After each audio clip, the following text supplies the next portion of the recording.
Salve, salve, galerinha! Eu sei que eu passei, esse final de semana que passou não teve vídeo no canal, mas foi por uma boa causa.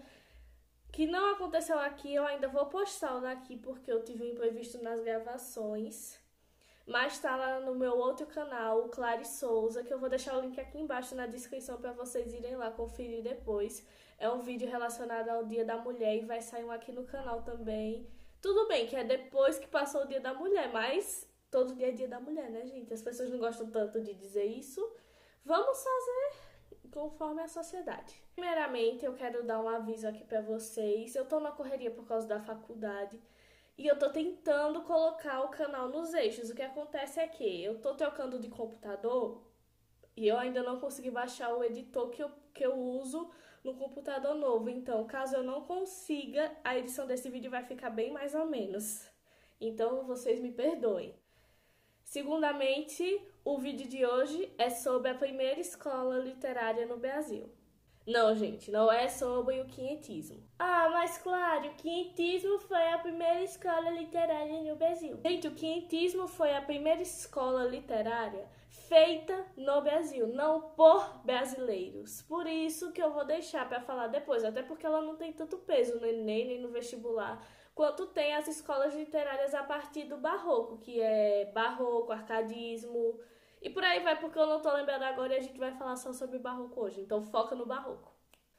O barroco teve início no século XVII, lá na Itália. Mas como foi o contexto histórico da época em que ele surgiu?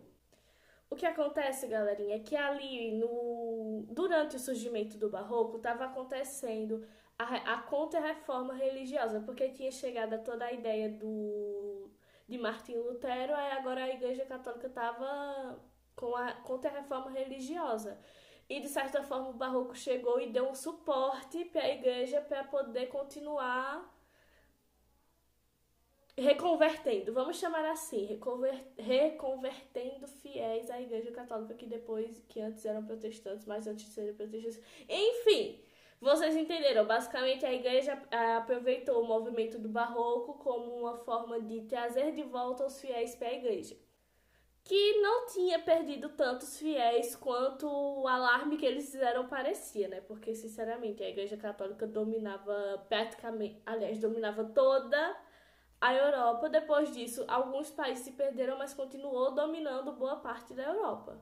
A gente consegue ver toda a influência da igreja pelo simples motivo de que nunca foram feitas tantas esculturas, igrejas, capelas quanto foram feitas no barroco, porque piscava, já estava surgindo igreja nova em algum lugar. Mas como é que essa festa louca chegou no Brasil? O barroco chegou no Brasil através dos jesuítas lá pelo final do século XVI, mas só ganhou força mesmo aqui no Brasil no começo do século XVII. E tinha uma enorme influência de Portugal, porque o Brasil estava se desenvolvendo, a gente não tinha exatamente ainda um país ou uma nação, ou como vocês queiram chamar. O que a gente tinha eram concentrações de pessoas que não tinham como produzir muita cultura porque eles estavam preocupados em quê? Em plantar e colher e mandar para Portugal. Plantar, colher e mandar para Portugal. Ou seja, nós não desenvolvemos cultura nessa época, o que fez o povo brasileiro um pouco carente de cultura naquele tempo. Nós não tivemos muitos nomes no movimento do barroco, mas com certeza tivemos bons autores e bons artistas plásticos. Mas, como aqui a gente precisa falar de literatura, vamos focar em... Mas aqui, como nós precisamos falar de literatura, vamos focar em autores de obras. Vamos começar assim com Bento Teixeira, que escreveu Prosopopeia. Muita gente considera o marco inicial do barroco no Brasil. Agora temos aquele cara que é o cara. O Boca do Inferno, Gregório de Matos. Escreveu de tudo. Poesias satíricas, religiosas, tudo que ele pudesse escrever, ele escrevia. Nós tivemos também os Sermões de Padre Antônio Vieira e o livro Música do Parnaso, de Manuel Bartelho de Oliveira. Entre outros entre outros autores do movimento. Mas... e quais eram as características do movimento? Bom, gente, lembram que no começo do vídeo eu falei pra vocês da Contra-Reforma religiosa? Bem, isso teve muita importância no Barroco para o seu desenvolvimento e as suas características. Isso reforça duas principais características, o cultismo e o conceptismo, que seriam: o cultismo é um jogo de palavras e o conceptismo é um jogo de ideias, ou seja, ali você vai brincar com as ideias e meio que fazer um contraste com elas, ideias e palavras.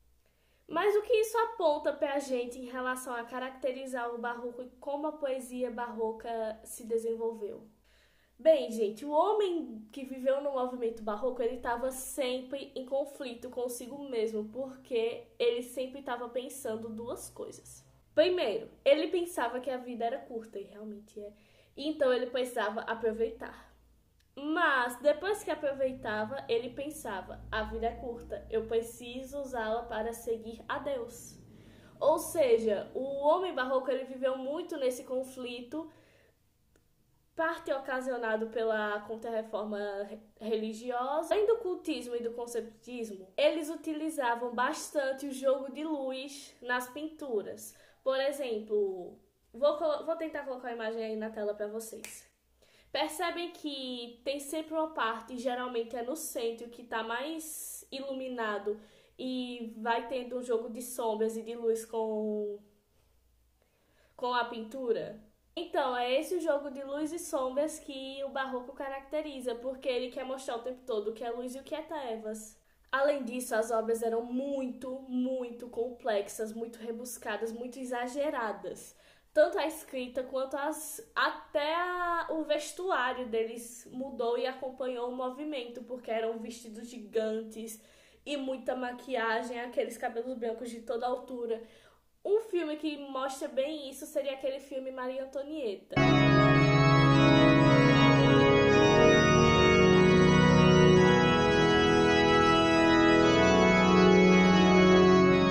Bem, como eu posso colocar? No estilo barroco. A festa seguia esse estilo barroco, todo mundo muito elegante. Bom, gente, tava tudo muito bem, tava tudo muito lindo, muito rico, muito chique, não sei o que mais. Mas, como tudo que é bom para a igreja e para todo mundo dura pouco, pela segunda metade do século XVIII, o barroco começou a entrar em desuso. Principalmente aqui no Brasil, porque começaram o ciclo do ouro em Minas Gerais. E o que aconteceu? Começaram as produções arcadistas, que é um assunto para o próximo vídeo de literatura, a Escola Literária Arcadismo. Então ele acaba entrando em desuso. Bom, gente, esse foi o vídeo de hoje. Eu espero que vocês tenham gostado. Então, não se esqueçam de se inscrever no canal, porque vocês precisam estar inscritos para saber quando tem vídeo novo. Não esqueçam de deixar o like.